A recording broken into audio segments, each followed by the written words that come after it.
कीचड़ बन जाता है। आप बताओ, यह वह क्षण है जिस समय आपको धार्मिक संस्कार अपने आत्मा के ऊपर डालना है। और कैसे डालना है? हमें तो मोती चाहिए। आओ, चाहिए तो थोड़ी मिल जाएगा, मात्र मांगने से नहीं, विवेक से काम लो। अपने पुरुषार्थ के समय पर हमेशा हमेशा विवेक काम करता रहता है। विवेक कैसा खुलता है, कैसा आता है, ये सब समागम से ही उपलब्ध हुआ करता है, नहीं तो ये काम होने वाला नहीं। समय पर आपको जागना है, समय पर सब कुछ कार्य करना है। इसी को बोलते हैं 6 आवश्यक। ये 6 आवश्यक यानी अवश्य करने योग्य है, किंतु कब करने योग्य है? जिस समय कहा उसी समय करने योग्य है।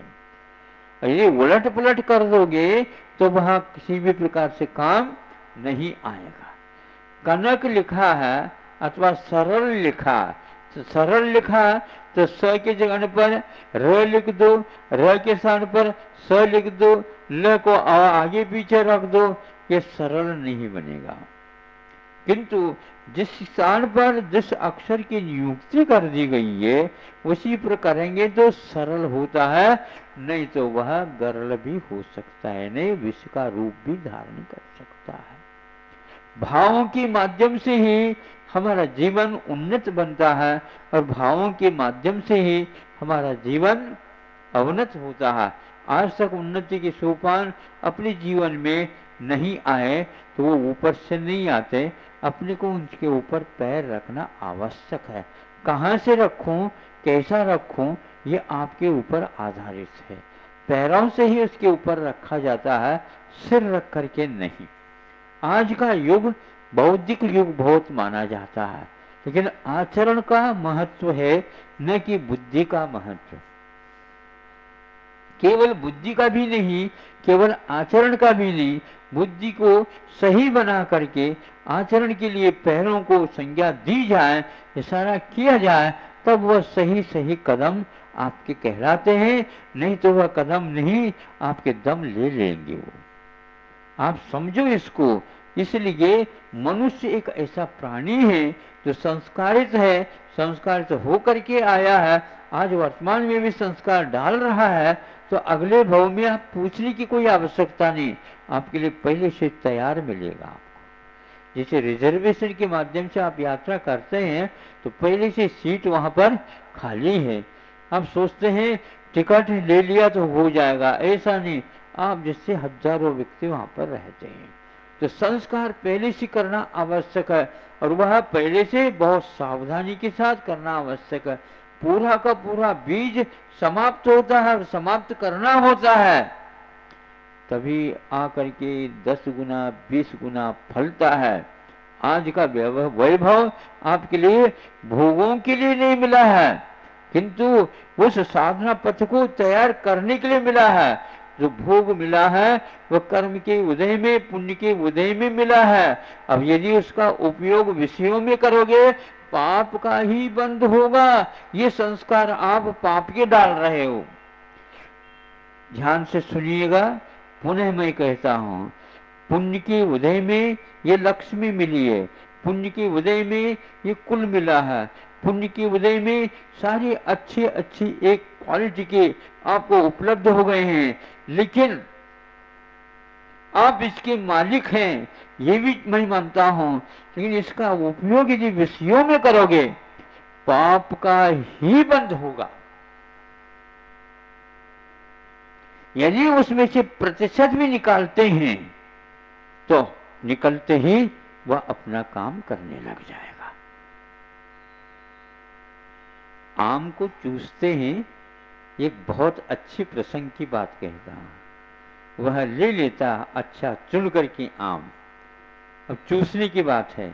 अब सर्वप्रथम वह क्या करता है, उसको थोड़ा सा मुलायम कर देता है, ताकि वह उसकी गट्टे न रह सके, कप्पा न रह सके, रस का एक प्रकार से मत जाए। ये ध्यान रखो। उससे करने से पूर्व में वो क्या करता है, उसके सिर में एक डंटल जैसा रहता है और डांट जिसको बोलते हैं, उस डांट को खोलता है। उस डांट को खोल करके सर्वप्रथम थोड़ा सा उसको दबा देता है तो उसमें से कुछ रस निकलता है। आप सुन रहे हैं, मार्के की बात है, खाने की बात नहीं है। नहीं समझे? खाने की बात बनार बनार करके आप खाते हो लेकिन इस ओर नहीं देखते। हम ये कहते हैं प्रत्येक कार्य में आपको विवेक रखना है। तो उसमें से वो दवा डंठल निकाल देता है डांट को, फिर इसके उपरांत वो थोड़ा सा दबा देता है। दबाते उसमें से एक पिचकारी बाहर आती है। उसका रंग क्या होता है आप देख लो थोड़ा। वह एक प्रकार से खाने योग्य चूसने योग्य चीज नहीं रहती है। वो बाहर निकलने के उपरांत दोबारा जब आप दबाएंगे उसमें से रस निकलेगा। पहले जो है ना, पहले त्याग होना चाहिए। सुन रहे हो आप? पहले धन आ गया तो पहले संस्कार ऐसे डालो और बच्चों के ऊपर पहले रोटी गैया की, बेटा खाने की नहीं, पहले दान की, कोई किसी को दे दो। रविवार के दिन ये कहा था कि घास की रोटी भी खाते हैं फिर भी अतिथि सम विभाग उसने पाला था। कौन था वो? आप जैसे नहीं, भामाशाह था। हजारों लाखों करोड़ों में एक होता और वो जैन था। क्योंकि ये कर्तव्य है। मनुष्य जीवन में भोग नहीं है, मनुष्य जीवन में योग लेना है। योग से पूर्व में भोग की ओर नहीं जाया जाता, योग की ओर ही जाया जाता। भोगता भले ही रहता हो किंतु उसका अनासक्त भाव अनिवार्य होता है। ये सब संस्कार की बातें हैं, शुरुआत से नहीं किंतु उस खानदान में, उस वंश में, उस परिवार में जन्म लेने का अर्थ ही यही है। शुरुआत में उसको इस प्रकार की सीख मिलती रहती है। किंतु आज बच्चे इसको समझते नहीं। बच्चे के माता पिता समझे तो वो उनको समझ में आ जाए। सीधे होटल में जो जाता है वो इसको नहीं जानता, बस बनी हुई मिलना चाहिए। क्या लेता है पता नहीं। संस्कार की बात है। हमारे पास एक चिट्ठ आई थी, महाराज थोड़ी संस्कार की बातें इनको कह दो। ऐसे कैसे? संस्कार तो बिल्कुल बहुत अच्छे हैं। 1.5 महीने में इन लोगों ने सारे इस प्रकार तैयारी कर दी। 2 साल का काम था, मतलब सिद्ध करना हो तो सब हो जाता। महाराज इनको समझा दो। नहीं समझे? मतलब सिद्ध करना तो सब होता है, इनको क्या समझा है? अब बताओ। खाने से लेकर के, सोने से लेकर के, शिक्षण से लेकर के, प्रशिक्षण से लेकर के, सुबह से लेकर के शाम, शाम से लेकर के सुबह तक सारे के सारे आज के युग में बच्चों के ऊपर संस्कार गलत पड़ रहे हैं। उस शिक्षा का क्या प्रभाव है इसके ऊपर आप नहीं समझ रहे हैं और पश्चाताप भी हो रहा है। अब लड़का बड़ा तो हो गया, पैकेज सिस्टम से चल रहा है, लेकिन बहुत ही भीतर सोच पड़ता है। क्यों क्या पड़ता है? वह पैकेज की ओर जाएगा तो हाथ से निकल जाएगा। अब घर में बच्चा शायद नहीं आ पाएगा, क्योंकि बाहर एक बार लत पड़ जाएगी तो फिर तो घर में आना उसको अच्छा नहीं लगेगा। आता तो है, मेहमान बन करके आता है। पक्का है? क्यों हो तो कहो। महाराज हो कह नहीं सकते बच्चों के सामने, हाँ, लेकिन भीतर से तो हमें ऐसा ही अनुभव हो रहा है। अब आप समझा दो महाराज। तो आपने तो समझाने के उपरांत तो स्लेट कोरी थी, उस समय तो हमारे लिए कुछ बताया नहीं।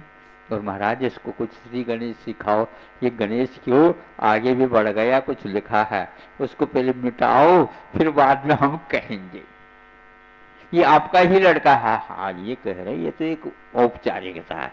हमारा होता तो पहले से रख देते यहाँ पर, नारियल चढ़ा देते हैं, लेते नहीं, और बच्चों को चढ़ा करके ले जाते। अब क्यों बताओ? है चढ़ा नहीं? बिल्कुल महाराज ये आपके चरणों में कह देते हैं। जब वह बिगड़ता है उस समय चिंता होती है। तो ऐसा संस्कार आपने ही डाला, इसलिए आपको यदि उसका हित चाहते हो तो उसमें हमेशा हमेशा इस संस्कार को याद रखेंगे। पूर्वार्ध का काम है हमारा, 1 घंटा तो हो गया और ये 2 दिन के लिए है, इसलिए मैं 1 दिन में इतना ही संस्कार के साथ करके फिर गर्भ कल्याण क्या होता है मैं बाद में बताऊंगा। किसान की और बंदरिया की यह बात तो आप याद रखेंगे और किसान को तो भूलो नहीं, क्योंकि आप तो कृषि प्रधान राष्ट्र में या देश में रह रहे हो, इसलिए उसके सिद्धांत को अपने जीवन में एक एक दिन में उतारने का प्रयास करो। उसके माध्यम से हमारे संस्कार डाले हुए बीज वह ऐसे कि फलेंगे फूलेंगे। लेकिन आज भारत एक प्रकार से बीज की चिंता न करके केवल फल की ओर ही जा रहा है। आज जो कोई भी ब्रीड जिसको बोलते हैं हाई ब्रीड है, वह एक बोरा वह बोता है तो 10 क्या 15-20 चाहता है, लेकिन बाद में पुनः जब बोना चाहता है 20 बोरे में से 1 बोरे भी उसको बोने के काम में नहीं आता है।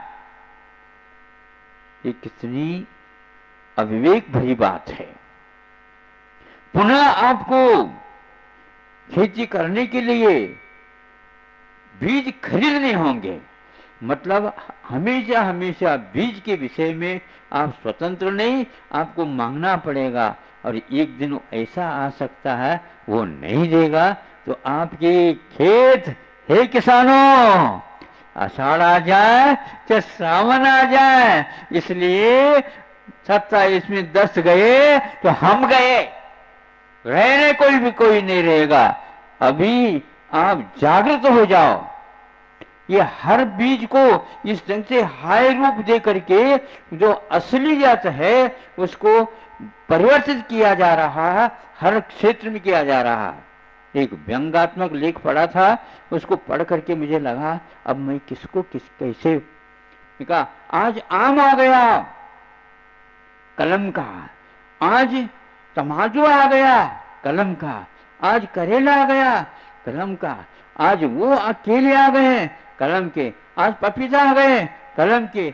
बहुत सारे तीर करते करते करते अब वह बच्चा आ जाएगा कलम का। सुन रहे हैं आप? अब वो बच्चा आ जाएगा कलम का। हमें क्या मतलब, अब हम तो कलम को चाहते ही हैं, लिखा पढ़ा हो बच्चा तो वो कलम का है और कलम के ऊपर आगे बढ़ता चला जाएगा। नहीं, उसमें कोई संस्कार नहीं रहेगा, वह आकृति भर रहेगी। वह क्या करेगा? नहीं, जो आप कर रहे थे नहीं, शकल मात्र से कार्य गुणवत्ता नहीं आती। बीजत्व को सुरक्षित रखने के लिए यह आवश्यक है, ये गर्भ कल्याणक बीजत्व को सुरक्षित रखेंगे तभी एक सूर्य का निर्माण होगा जिसके द्वारा 3 लोक का अंधकार दूर होगा। एक तीर्थंकर का उदय होता है और करोड़ों अरबों खरबों 3 लोक में जितने जीव हैं वो सारे प्रकाश पा जाते हैं। वे धन्य है माता पिता, धरती पर रह करके भी, ऊपर वालों के लिए भी, आजू बाजू वालों के लिए भी, अड़ोस पड़ोस वालों के लिए भी एक आदर्श स्थापित करते हैं। ये संस्कार की बात है, जितना कहूँ उतना कम है।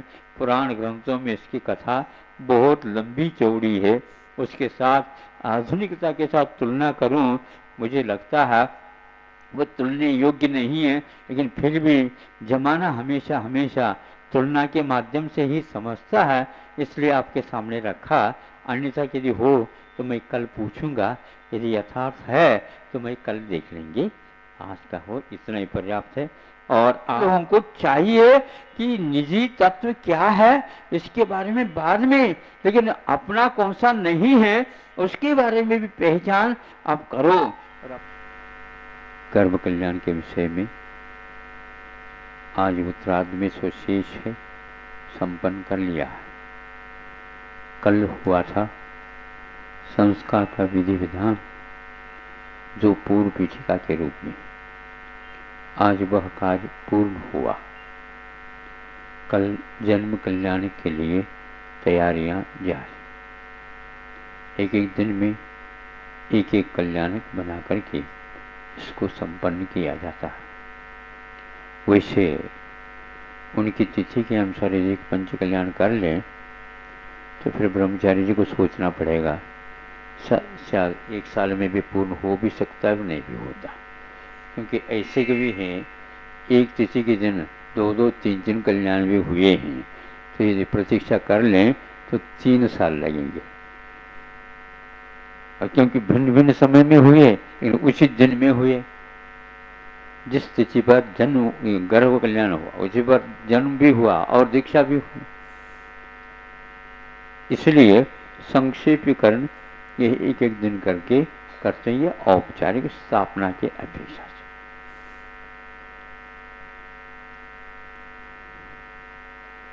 मंदिर होता है और मंदिर के कुछ पार्ट्स होते हैं।